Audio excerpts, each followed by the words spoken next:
தவக்காலம் 2ஆம் வாரம் புதன்கிழமை. முதல் வாசகம். இறைவாக்கினர் எரேமியா நூலிலிருந்து வாசகம். அதிகாரம் 18, இறைவசனங்கள் 18 முதல் 20 வரை. யூதா நாட்டினரும் எருசலேம் வாழ் மக்களும், வாருங்கள், எரேமியாவுக்கு எதிராக சூழ்ச்சி செய்வோம்.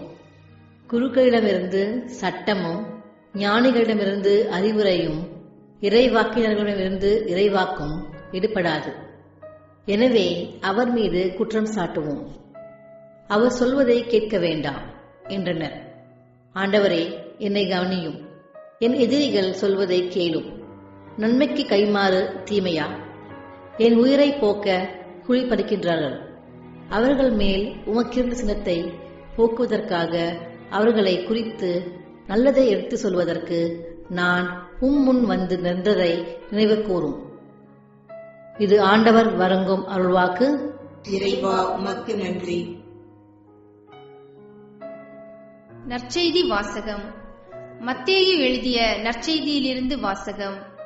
அதிகாரம் 20, 17 முதல் 28 வரையுள்ள இறை வார்த்தைகள்.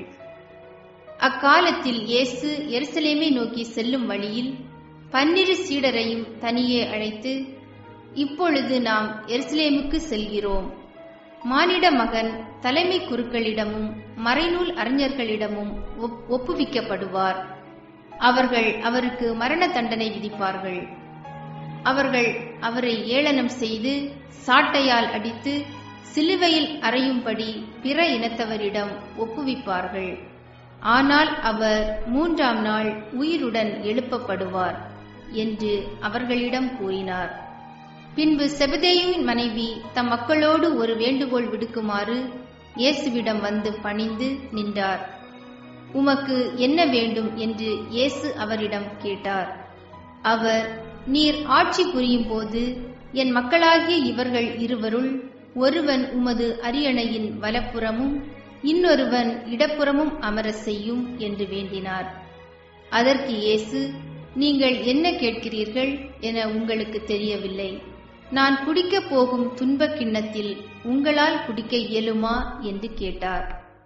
அவர்கள், எங்களால் இயலும் என்றார்கள். அவர் அவர்களை நோக்கி, ஆம், என் கிண்ணத்தில் நீங்கள் குடிப்பீர்கள். ஆனால் என் வலப்புறத்திலும் இடப்புறத்திலும் அமரும்படி அருளுவதோ எனது செயல் அல்ல. மாறாக அவ்விடங்களை என் தந்தை யாருக்கு ஏற்பாடு செய்திருக்கிறாரோ அவர்களுக்கே அவை அருளப்படும் என்றார். இதை கேட்டுக்கொண்டிருந்த 10 பேரும் அச்சகோதரர் இருவர் மீதும் கோபம் கொண்டனர். இயேசு அவர்களை வரவழைத்து, பிற இனத்தவரின் தலைவர்கள் மக்களை அடக்கி ஆளுகிறார்கள். உயர்குடி மக்கள் அவர்கள் மீது தங்கள் அதிகாரத்தை காட்டுகிறார்கள். இதை நீங்கள் அறிவீர்கள். உங்களிடையே அப்படி இருக்கக்கூடாது. உங்களுள் பெரியவராக இருக்க விரும்புகிறவர் உங்கள் தொண்டராய் இருக்கட்டும். உங்களுள் முதன்மையானவராக இருக்க விரும்புகிறவர் உங்களுக்கு பணியாளராக இருக்கட்டும். இவ்வாறே மானிட மகனும் தொண்டு ஏற்பதற்கு அல்ல, தொண்டு ஆற்றுவதற்கும் பலருடைய மீட்புக்கு ஈடாக தம் உயிரை கொடுப்பதற்கும் வந்தார் என்று கூறினார். இது கிறிஸ்து வழங்கும் நற்செய்தி. கிறிஸ்துவே, உமக்கு புகழ்.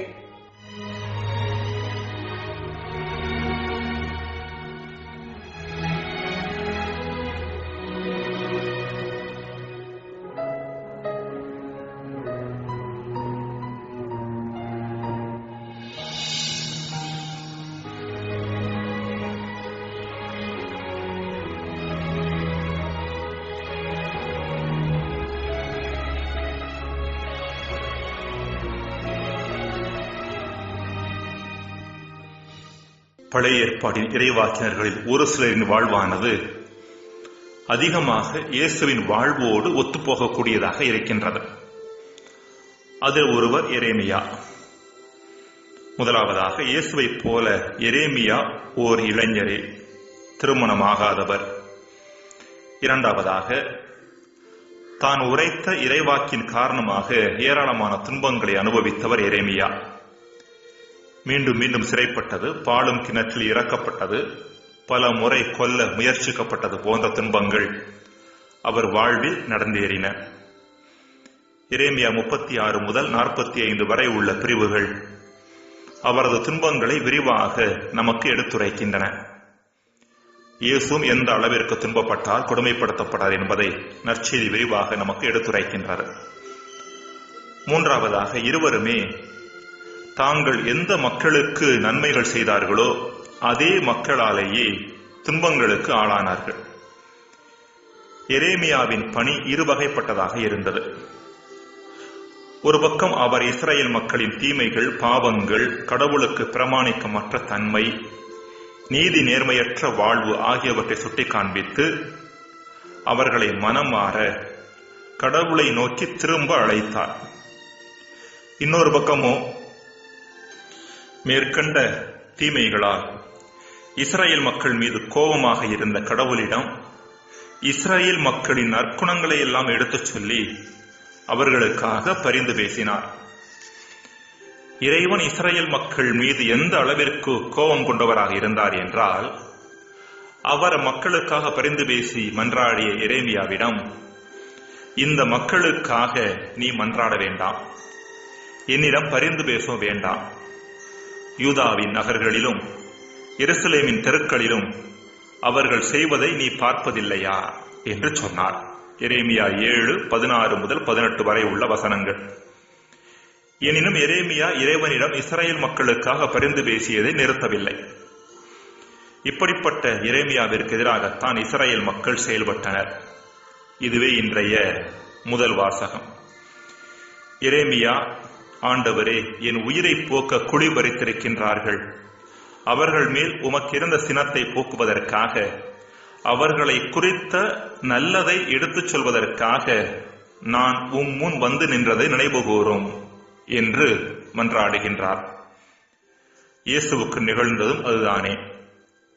எந்த மக்களோடு அவர் நன்மையையும் நலன்களையும் பகிர்ந்து கொண்டாரோ, யாருக்காக இறைவனிடம் பரிந்து பேசினாரோ, அம்மக்களே அவருக்கு எதிராக திரும்பவும் தயங்கவில்லை. ஓசானா ஓசானா என்று பாடிய கூட்டம் ஒரு சில நாட்களிலேயே ஒழிக ஒழிக என்று கத்தவும் தயங்கவில்லை. அன்புக்குரியவர்களே, நன்மைக்கு நன்மை, தீமைக்கு தீமை என்பது விலங்குகளிடையே காணப்படும் ஒரு மனப்பக்குவம். ஒரு நாய்க்கு அன்பு காட்டினால் அது நம்மை பார்த்து வாலாட்டுகிறது. ஆனால் அதே நாய் மீது கல்லெறிந்தால் அது நம்மை பார்த்து குறைக்கிறது. மற்ற விலங்குகளும் அப்படியே. ஆனால் விலங்கிலிருந்து பரிணாம வளர்ச்சி பெற்றுவிட்டதாக சொல்லும் மனிதனோ ஒருபடி கீழே போய் நன்மைக்கு தீமை என்ற மனப்பக்குவத்தோடு செயல்படுகின்றான். 10 முறை நமக்கு சார்பாக செயல்பட்ட ஒருவர் ஒரு முறை நம் சார்பாக செயல்படாத பொழுது அவருக்கு எதிராகவும் திரும்புவதற்கு நாம் தயங்குவதில்லை. உண்மையான வளர்ச்சி என்பது நன்மைக்கு நன்மை, தீமைக்கு தீமை என்ற விலங்கின் மனோபாவத்தையும் தாண்டி நன்மைக்கு நன்மை, தீமைக்கும் நன்மை என்று செயல்படுவதாகும். இதுவே இயேசுவும் எரேமியாவும் செய்தது. இப்படிப்பட்ட மனப்பக்குவம் நம்மிடம் இல்லை என்றால் நாம் எந்த நிலையில் இருக்கின்றோம் என்பதை நாமே முடிவு செய்து கொள்வோம். ஜெபம். இறைவா, எங்கள் நன்மைக்கு மாற்றாக தீமை செய்யப்படுகின்ற பொழுது எங்களது நன்மைத்தனத்தில் தொடர்ந்து நிலைத்திருக்க வரம் தாரும். ஆமென்.